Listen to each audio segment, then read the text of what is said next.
नमस्कार, Avon news में आपका स्वागत है और मैं हूं आपके साथ चेतना चौधरी। चलिए रुक करते हैं खास खबरों की ओर। प्रधानमंत्री नरेंद्र मोदी ने स्वामी विवेकानंद के शिकागो में विश्व धर्म संसद में दिए भाषण के 125 साल पूरे होने और पंडित दीनदयाल उपाध्याय जन्म शती के मौके पर देश के युवाओं को संबोधित किया। उन्होंने कहा कि विवेकानंद ने दुनिया को नया रास्ता बताया था। वे दिन प्रेम, सद्भाव और भाईचारे के बारे में था।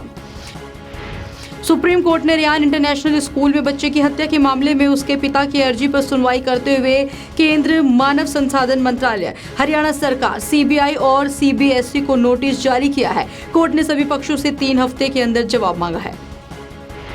रियान इंटरनेशनल स्कूल में छात्र प्रद्युमन की हत्या के मामले में बड़ी कार्रवाई हुई है। हरियाणा पुलिस ने रियान स्कूल के northern India head Francis Thomas और एचआर हेड जियूस थॉमस को गिरफ्तार कर लिया है। इनकी गिरफ्तारी जुवेनाइल जस्टिस एक्ट के तहत हुई है। सोहना सदर थाने के एसएचओ अरुण सिंह को भी सस्पेंड कर दिया गया है। उधर प्रद्युमन की मां ने चेतावनी दी है कि यदि असली गुनाहगार नहीं पकड़े गए तो वे आत्मदाह कर लेंगे। गुड़गांव के रियान इंटरनेशनल स्कूल में हुई छात्र की हत्या की जांच कर रही हरियाणा पुलिस ने कोर्ट में कई खुलासे किए हैं। पुलिस ने कहा कि स्कूल प्रशासन ने इस मामले में सबूत मिटाने की कोशिश की है। पुलिस को मृतक प्रद्युमन की बोतल पर खून के निशान भी मिले हैं। वहीं ADG law and order Mohammad Aqeel ने बताया कि हम क्राइम सीन की जांच कर रहे हैं। गृह मंत्री राजनाथ सिंह अपनी 4 दिवसीय जम्मू कश्मीर की यात्रा पर हैं। इस दौरान राजनाथ कई जगह पर गए, कई तबके के लोगों से मुलाकात की। राजनाथ सिंह ने कहा कि मैं पिछले 1 साल में 5 बार कश्मीर आ चुका हूं, अगर जरूरत पड़ी तो 50 बार भी आऊंगा। राजनाथ सिंह ने कहा कि मैं हर किसी से बातचीत करने को तैयार हूं। मैं उन सभी को आमंत्रित करता हूं जो कश्मीर की समस्याओं का समाधान निकालने में हमारी मदद करना चाहते हैं। देश की रक्षा मंत्री निर्मला सीतारमण ने सीएजी की उस रिपोर्ट को पूरी तरह से खारिज कर दिया है जिसमें कहा गया था कि सेना के पास गोला बारूद की कमी है। उन्होंने कहा कि जिम्मेदारी संभालने के बाद इस मुद्दे पर सेना के अधिकारियों से बातचीत की है और भारतीय सेना के पास हथियारों की कोई कमी नहीं है। साथ ही कहा कि भारत किसी भी स्थिति से निपटने के लिए तैयार है। अयोध्या के राम जन्मभूमि विवाद में सुप्रीम कोर्ट ने इलाहाबाद हाई कोर्ट के चीफ जस्टिस से 2 जिला जजों को इस मामले में ऑब्जर्वर बनाने के लिए कहा है। सुप्रीम कोर्ट ने कहा है कि 10 दिन के भीतर नए जज की नियुक्ति की जाए। बता दें कि वर्तमान जज अपने रिटायरमेंट की वजह से आगे की सेवा नहीं कर पाएंगे। रेप केस में 20 साल की जेल की सजा काट रहे राम रहीम के बारे में डॉक्टरों ने सनसनीखेज खुलासा किया है। रोहतक जेल में राम रहीम की जांच करने आए डॉक्टरों की टीम का कहना है कि वे सेक्स एडिक्ट है। इसी वजह से जेल में उसकी स्थिति खराब हो रही है। वे लगातार बेचैन रहता है और उसे नींद नहीं आती है। उसे इलाज की जरूरत है। जम्मू कश्मीर के कुलगाम जिले में सुरक्षा बलों के साथ रात भर चली मुठभेड़ में 2 अज्ञात आतंकवादी मारे गए और तीसरे आतंकवादी को जिंदा गिरफ्तार कर लिया गया। पुलिस के एक प्रवक्ता के अनुसार सुरक्षा बलों ने कुछ आतंकवादियों की मौजूदगी की जानकारी मिलने के बाद कुलगाम जिले के खुदवानी इलाके में घेराबंदी कर तलाशी अभियान शुरू किया।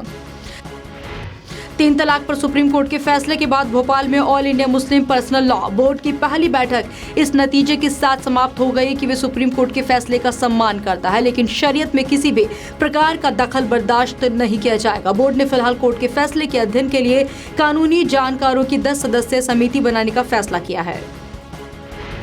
कैरेबियाई क्षेत्र में तबाही मचाने के बाद चक्रवाती तूफान इरमा और प्रचंड होकर अमेरिका के फ्लोरिडा प्रांत के द्वीप फ्लोरिडा कीज से टकराया। इसके चलते तूफानी हवाएं चल रही हैं जिससे 3 लोगों की मौत हो गई। माना जा रहा है कि ये तूफान अमेरिका के लिए विनाशकारी हो सकता है।